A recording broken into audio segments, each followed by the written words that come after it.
Hi friends, welcome back to my channel. இந்த வீடியோவில் என்ன பார்க்குறோம் அப்படின்னா, சூப்பரான சுவையான ஒரு நாட்டு மீன் குழம்பு தான் பார்க்குறோம்.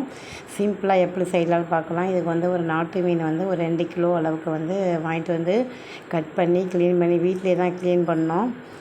க்ளீன் பண்ணி கட் பண்ணி நீட்டாக வச்சாச்சு. ஏன்னா வந்து நாட்டு மீன் சாப்பிட்டு ரொம்ப நாளாகுது. இது வந்து ஆற்று மீன் தான். இது நல்லா டேஸ்ட்டாக இருக்கும், ஹெல்த்தியாக கூட இருக்கும். இதுக்கு வந்து பார்த்திங்க அப்படின்னா சின்ன வெங்காயம், தக்காளி, மாங்காய், பச்சை மிளகாய், கருவேப்பிலை எடுத்திருக்கேன். சின்ன வெங்காயம் வந்து கம்மியான அளவு தான் கட் பண்ணியிருக்கேன். ஏன்னா கருவடகம் போட்டு தாளித்தோம்னா நாட்டு மீன் குழம்பு எப்போதுமே டேஸ்ட்டாக இருக்கும்.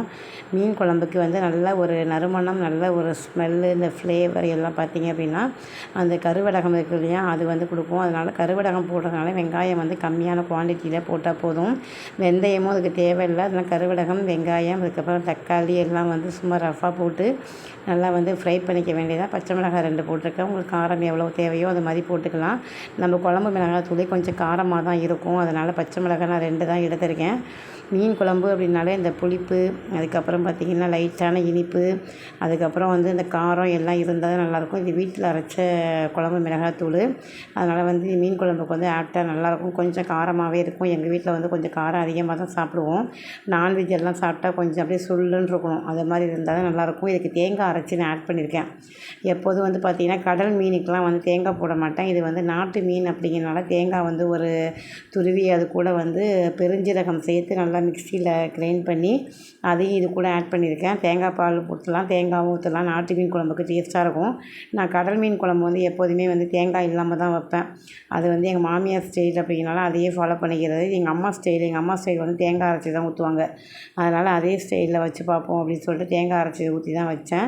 இந்த மீன் குழம்பு வந்து ரொம்ப திக்காமல் கூட தண்ணியாகவும் கூடாது, மீடியமாக வரும்போது பார்த்திங்க அப்படின்னா இது கூட வந்து மீனுடைய தலை, அதுக்கப்புறம் வால் ஒரு 2-3 பீஸ் மட்டும் போட்டேன். ஏன்னா வந்து குழம்பு மீன் அதிகமாக பசங்க யாரும் சாப்பிட மாட்டாங்க. ஃப்ரை பண்ண மீன் தான் சாப்பிடுவாங்க. அதனால் ஃப்ரைக்கு கொஞ்சம் அதிக குவான்டிட்டி எடுத்துக்கிட்டேன். எங்கள் அம்மாவுடைய மெஷர்மெண்ட்டு, எங்கள் அம்மாவுடைய ஸ்டைலு இந்த தேங்காய் அரைச்சி ஊற்றி வைக்கிற மீன் குழம்பு. மாமியார் வந்து தேங்காய் இல்லாமல் வைப்பாங்க. அது ஒரு மாதிரி டேஸ்ட்டாக நல்லாயிருக்கும். அது கிராமத்தில் மண் சட்டியில் வைப்பாங்களா, அந்த மாதிரி வைப்பாங்க. இது வந்து அம்மா ஸ்டைலில் வந்து நான் இந்த குழம்பு வச்சேன். உண்மையிலே டேஸ்ட்டாகவும் இருந்தது. நல்ல ஸ்மெல்லு, மீன் குழம்பு ஸ்மெல்லு வந்து பார்த்திங்க அப்படின்னா தாளிக்கும் போதும் சரி, அந்த மீன் குழம்பு கொதிக்கும் போதும் சரி கரெக்டாக வந்தது. மீன் குழம்பு கொதிக்கும் போதே அதில் உப்பு கரெக்டாக இருக்கா, காரம் கரெக்டாக இருக்கான்னு இந்த ஸ்மெல்லை வச்சு ஈஸியாக நிறைய பேர் கண்டுபிடிப்பாங்க.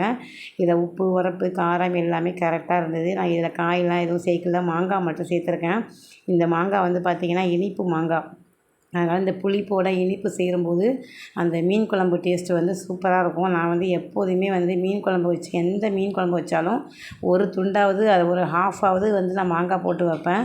ஏன்னா அந்த மாங்காவும் மீன் குழம்பும் அந்த காம்பினேஷன் வந்து நல்லாயிருக்கும். மாங்காய் வந்து சீசனே இல்லாமல் ரொம்ப காஸ்ட்லியாக விற்கும்போது கூட நான் மாங்காய் வாங்கி தான் மீன் குழம்பு வைப்பேன். ஏன்னா எனக்கு அந்த மாங்காய் மீன் குழம்பு அந்த டேஸ்ட்டு வந்து பிடிக்கும். இந்த குழம்பு வந்து எந்த அளவுக்கு நம்ம முன்கூட்டியே இறக்கி வைக்கிறோமோ அந்தளவுக்கு வந்து அந்த டேஸ்ட்டு கொடுக்கும். மீன் குழம்பு ஊற ஊற தான் அந்த மீனில் வந்து உப்பு, காரம், அந்த மாங்காவுடைய ஃப்ளேவரு எல்லாமே இறங்கி வந்து செம்ம டேஸ்ட்டாக இருக்கும். அதனால் சாப்பிட்றதுக்கு முன்னாடி பிஃபோராகவே ஒரு 1 ஹவருக்கு முன்னாடியே வச்சுட்டு லாஸ்ட்டாக வந்து பார்த்திங்கன்னா கருவேப்பிலை நம்ம தாளித்தாலுமே இதில் கருவேப்பிலை பச்சையை ஆட் பண்ணும்போது அந்த ஃப்ளேவர் வந்து நல்லா மீன் குழம்புக்கு இன்னும் டேஸ்ட்டு கொடுக்கும். 1 டேபிள் ஸ்பூன் அளவுக்கு நான் நல்லெண்ணெய் சேர்த்துருக்கேன். கடைசியாக ஃபைனல் டச்சப்பாக இந்த மாதிரி ட்ரை பண்ணி பாருங்கள். மீன் குழம்பு எப்படி இருந்ததுன்னு சொல்லுங்கள். மீன் ஃப்ரைக்கு வந்து பார்த்திங்க அப்படின்னா மிளகு, ஜீரகம், சின்ன வெங்காயம், பூண்டு, அதுக்கப்புறம் வந்து காரத்தூக்கு மிளகாய் எல்லாத்தையும் மிக்சியில் வச்சு நல்லா அரைச்சி இதில் போட்டு எடுத்துட்டேன். பசங்களுக்கு வந்து கொஞ்சம் டீப் ஃப்ரை பண்ணால் தான் பிடிக்கும், ஷாலோ ஃப்ரை பிடிக்காது. அதனால் எண்ணெயிலே பொரித்து எடுக்கணும். அப்போ தான் என் பசங்க மீன் சாப்பிடுவாங்க. கொஞ்சம் நல்லா கிறிஸ்பியாக இருக்கும். வெயிட் பண்ணுங்கள், நான் சாப்பிட்டு வரேன். வீடியோ பிடிச்சினா லைக் பண்ணுங்கள், ஷேர்